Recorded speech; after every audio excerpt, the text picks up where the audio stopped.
성남비전 배춘봉 대표기자님의 관광복지정책에 대한 질문이 있겠습니다. 안녕하십니까. 성남비전 배춘봉 기자입니다. 예, 반갑습니다. 회장님께 질문 드리겠습니다. 예. 성남 시티투어가 현재 이름만 있고 실속 없이 운영되는 것 같습니다. 물론 코로나 때문에 운영 상태는 확인할 수 없으나 코로나 이전에도 활성화되지 못했던 것 같습니다. 이에 대한 성남시 차원의 시티투어 활성화 방안과 성남시 관광자원 개발에 대한 방안은 무엇이 있는지요? 예, 좋은 질문 해주셨는데요. 성남 도시락 버스 2015년부터 시작을 했죠.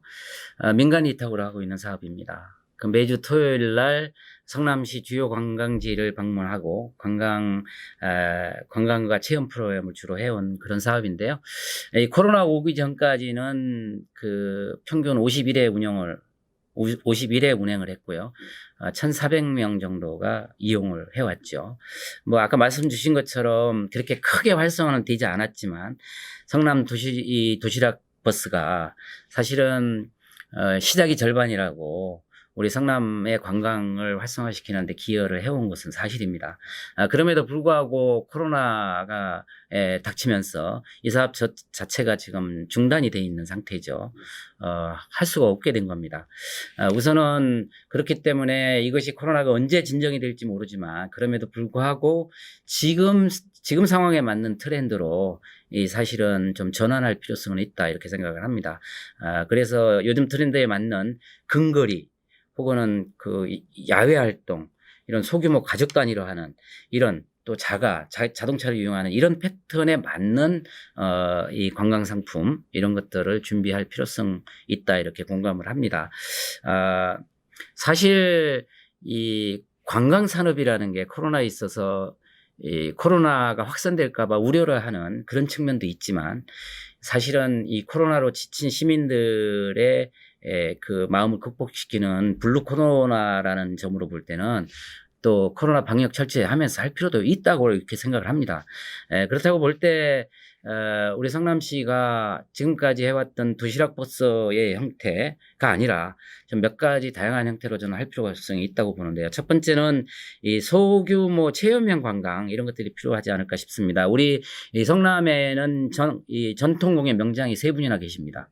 뭐 전통공예 여러 가지 다양한 때 지성공예도 있고 뭐 자개농을 만드는 분도 있고 이렇게 그런 그 전통공예 명장들과 함께하는 체험관광 이런 것들 할 수 있다고 저는 보고요.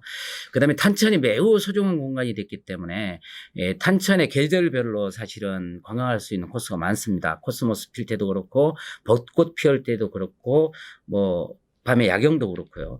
이런 것들을 하나의 관광 상품으로 하는 것들 필요할 것 같고요. 또 우리에게 소중한 청계산이나 남한산성도 야경 프로그램이랄까 뭐 이런 것들 소규모로 만들어서 이 관광 상품화 하는 것들 저는 필요하다고 보고요.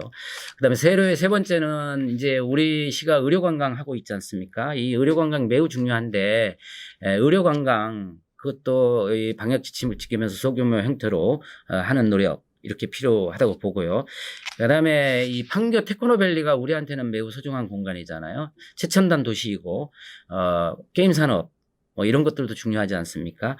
이런 부분들도 관광 상품화해서 집단적이 아니라 소규모로 체험하고 방문할 수 있는 관광 상품 만들어내야 된다고 저는 보고요. 그다음에 우리 성남시의 자볼도 매우 중요한 관광 자원 중에 하나입니다. 지금 자볼대에 가보면은 손으로 만든 제품들 전시하고 체험할 수 있는 공간이 있습니다. 이런 것도 관광 상품화 해야 된다고 봅니다. 그리고 모란시장이나 각종 전통시장을 활용한 그런 그 체험 관광 이런 것도 저희가 준비를 해야 된다 이렇게 생각을 합니다. 그리고 하나 더 말씀을 드리면 성남에 2년에 한 번씩 이 국제 항공 그 박람회가 있습니다. 한 20만 명이 넘게 짧은 시간에 몰려오는데요. 그것도 관광 상품화 해야 된다고 봅니다. 이게 비행장에서 하는 행사이긴 하지만 성남 시내에 엄청난 피해를 주고 있는데 그것을 역효과보다는 긍정적인 측면으로 관광 상품화해서 20만 명이나 몰려오는 그 외지인들을 우리 관광상품화할 수 있도록 고민하는 그것이 필요하다고 봅니다. 그래서 최근에 우리 동료 우리 강현수 의원께서 이와 관련되는 조례를 발의하기도 하셨죠. 그래서 이런 부분들 제가 지금 크게 한 6가지 말씀드리는데 이런 것들로 보완하는 것이 필요하다고 보고 코로나가 극복된다 하더라도 이것은 역시 고민돼야 될 부분이라고 봅니다. 특히 올해는 광주 사태가 생긴 지 50년 이제 다 된 해 아닙니까? 이 광주 사태가 갖는 의미는 실제로 대한민국의 도시 재개발 1단계로 시작한 그런 1단계 도시 재개발이라고 하는 그런 부분들이 있기 때문에 전국적으로 도시 개발에 관심을 갖는 많은 이 부분이 있을 겁니다. 관광이라는 게 꼭 꽃 구경하고 뭐 문화상품, 문화 시설 하는 것이 관광은 꼭 저는 아니라고 생각하고요.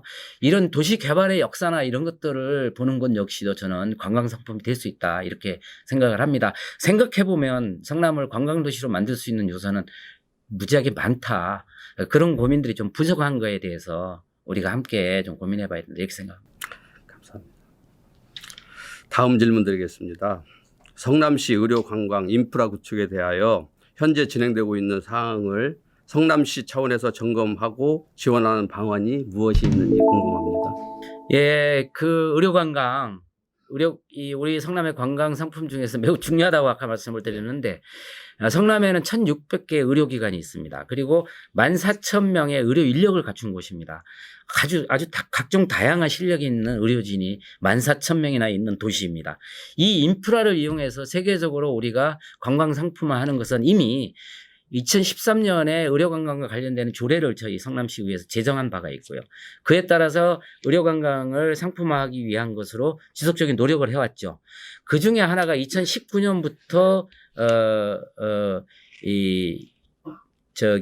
실제로 이루어진 게 2019년 기준에 보면은 5,235명의 외국인 환자들이 성남에 와서 진료를 받고 간 그런 경험이 있습니다. 지금 이 의료관광은 더욱 활성화돼야 되는데요. 그래서 그런 걸 지원하기 위해서 요즘은 다문화 가정 인력을 이용해가지고 이 9개 언어권의 이 통역 서비스 이거를 통해서 67명의 의료관광 이 코디네이터를 운영을 하고 있습니다. 그래서 이 의료관광이 활성화될 수 있도록 의료관광 코디네이터 제도도 지금 저희가 활용하고 있고요. 최근에 이제 2018년부터 저희가 하고 있는 것 중에 매우 의미가 있는 것이 전국의 지방자치단체의 최초로 의료관광 컨벤션을 실시했습니다. 이 의료관광 컨벤션은 매우 중요한데요. 의료관광을 접목해서 의료기기나 의료시설 이런 것들을 상품화하고 그런 것들이 전시가 돼서 전 세계적으로 바이어들이 찾아올 수 있도록 하는 그런 것인데요. 상당히 성과가 많았죠. 2019년만 해도 64개사 한 25,000명이 와서 47억이나 계약을 맺고 간 그런 사례가 있습니다. 이런 부분들이 의료관광과 연결돼서 되기 때문에 이런 것들을 지원할 수 있는 것들을 성남시가 최대한 인프라를 만들어내는 것이 필요하다고 봅니다. 뭐 각종 숙박시설이나 관광시설, 연계된 관광시설 이런 것들을 연계시키는 것 이런 노력이 필요할 것 같습니다. 다음 질문 드리겠습니다. 성남시 장애인 콜센터 운영 상태와 서비스 향상 등 장애인 대상으로 전반적인 실태 점검을 성남시 차원에서 해야 한다고 사료되는데요. 여기에 대한 의장님 생각은 어떠신지요? 예, 장애인 콜택시 성남에 80대 지금 현재 운영하고 있습니다. 정부의 교통약자 이동 편의 증진법에 따라서 의무적으로 사실은 성남 시민 기준으로 하면 46대가 운영이 돼야 되는데 성남시는 80대 운영하고 있습니다. 장애인 인구 150명당 한 대가 운영되고 있는데요. 뭐 다른 지자체에 비해서 결코 부족하지 않게 장애인 택시, 장애인 운송수단을 활용을 하고 있습니다. 뭐 가격도 저렴하게 하고 있고요. 이용 대상 기준으로 보면 2019년 기준으로 약 8,000명 정도가 이용을 하고 있죠. 그 정도로 많이 이용을 하고 있는데요. 과거에는 이 장애인 콜택시를 이용 대상 범위가 매우 협소했죠. 중증 1급이 1, 2급이나 지체장애 1, 2급만 이용을 했었죠. 근데 지금 좀 확대를 해가지고 이 장애 정도가 심각한 사람 중심으로 이제 할 수 있는 분들이 확대가 됐습니다. 지금 이제 이용할 수 있는 장애인이 약 13,000명 정도가 이 장애인 콜택시를 이용할 수가 있습니다. 그러다 보니까 이제 이용자가 많다 보니까 대기 시간이나 그 예약제나 이런 것들에 대한 불편함이 좀 있겠죠. 그러나 그 불편함은 미리 좀 예약해 주시고 즉시 콜을 하게 되면 1시간 내에 달려갈 수 있도록 그런 체계를 갖추고 있기 때문에 아직 많이 부족하긴 합니다만은 장애인들에게 잘 제공되고 있다 이렇게 생각을 하고요. 혹시나 이 장애인 콜택시를 이용하는 데 있어서 우리 장애인분들께서 불편한 점이 있으시면 언제라도 성남시 의회에 민원을 주시면 저희가 그 불편한 점에 대해서는 해결하기 위해서 노력을 하겠습니다. 네. 마지막으로 다음 질문 드리겠습니다. 성남시 노숙인 쉼터에 대해 행정적 지원을 성남시가 하고 있는 것으로 알고 있습니다. 성남시 의회에서의 이에 대한 관리 감독과 지원 방향은 무엇이 있는지 궁금합니다. 예, 노숙인 우리와 함께 살아가는 사람들이죠. 그 코로나 때문에 힘들기 때문에 더욱 이 노숙인의 문제는 심각합니다. 노숙인 중에 길거리에 풍찬 노숙하는 노숙인이 성남에 53명이 있고요. 그 다음에 자활시설에 들어가 있는 분이 27분이 있고요. 그 다음에 일시보호나 고시원에 있는 분들이 17명입니다. 약 100여 명 정도의 노숙인이 있습니다. 사실은 우리 사회가 사회적 문제, 사회적 병폐를 해소하지 않는 이상 이런 노숙인은 언제든지 발생할 수 있습니다. 이 노숙인들을 만나고 상담하고 자활시키고 그래서 정상적인 생활로 돌려보내려고 하는 게 우리 정책의 중심이 되어야 되는데요. 그런 노력을 우리 성남시에서는 종합지원센터를 통해서 하고 있습니다. 하루에 3번 정도 순회를 하도록 하고 있고 그분들에게 각종 편의시설을 제공하고 있고 또 이 노숙인 쉼터에 와서 잠을 잘 수 있게 하고 이런 것들을 지속적으로 저희가 그 종합지원센터를 통해서 하고 있고요. 기타 민간에서 운영하고 있는 내일을 여는 집이나 안나의 집 이런 곳에서도 노숙인과 관련되는 정책들을 하고 있습니다. 저희 성남시에서 위탁 내지는 보조를 통해서 하고 있는데요. 이분들이 매우 고생을 하고 있죠. 고생을 하는 것에 비해서 저희가 대접을 좀 못 해드리고 있는 게 사실 현실입니다. 100명밖에 안 되는데 어마어마한 예산을 줄 수 없는 줘서는 안 되지 않냐 이렇게 의문을 제기하시는 분도 있을 수 있는데 저는 100명밖에 안 되는 노숙인일지라도 그것이 우리 사회가 안고 가야 될 문제이기 때문에 이 문제를 개선하기 위한 그 노력과 재정적인 지원 저는 계속돼야 된다고 봅니다. 최근에 이제 코로나 때문에 이 노숙인과 관련되는 시설들 이 시설 종사자들에게 이 코로나와 관련되는 것들을 대책을 좀 저희가 세우고 있는 게 있는데 매주 코로나 PCR 검사 이 코로나에 문제가 있는지 하는 PCR 검사 매주 노숙인 종사자들에게 실시를 하고 있습니다. 그래서 노숙인 종사자들과 노숙인들이 이 코로나로 확진되는 어떤 그런 것들을 막기 위한 노력이 요즘 우리가 하는 일 중에 중요하고요. 기타 노숙인들이 과거에는 이제 무료 급식센터 가서 밥도 먹고 이랬는데 코로나 때문에 그런 부분들이 애로사항이 많아서 도시락 지원이나 이런 것들이 되고 있는데 그런 부분들도 노숙인들이 굶지 않도록 저희가 지원하는 노력 그런 거 우리가 잘 해야 된다고 봅니다. 네, 감사합니다. 수고하셨습니다. 끝으로 의장님의 성남시 기자클럽 독자들과 시민들에게 마지막 한 말씀 부탁드립니다.